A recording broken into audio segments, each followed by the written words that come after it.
সবগুলোকে গিলে ফেলতে শুরু করে। তখন হঠাৎ তার মনে পড়ে যে তার ভাইয়ের আত্মা ও সে গিলে ফেলছে, তাই সে থেমে যায়।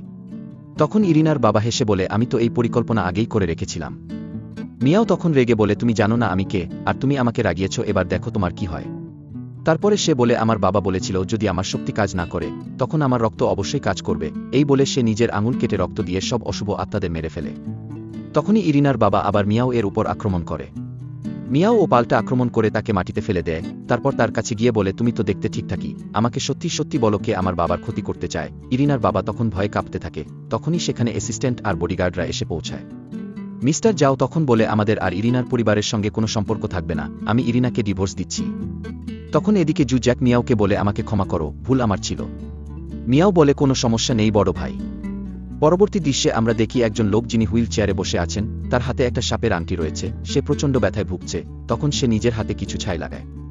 ঠিক তখনই ইরিনার বাবা তার কাছে গিয়ে বলে, আমার পরিকল্পনা নষ্ট হয়ে গেছে, একটা ছোট মেয়ে যার নাম মিয়াও, ও সবকিছু নষ্ট করে দিয়েছে, আমি কিছুই করতে পারিনি। তখন হুইল চেয়ারে বসা লোকটি বলে, কোনো সমস্যা নেই, আমার কাছে পরবর্তী পরিকল্পনাও আছে। তারপর সে ট্যাবে একটা হেয়ারপিন দেখে। পরবর্তী দৃশ্যে আমরা দেখি মিস্টার জাও ও সেই হেয়ারপিনের পোস্টার দেখছেন।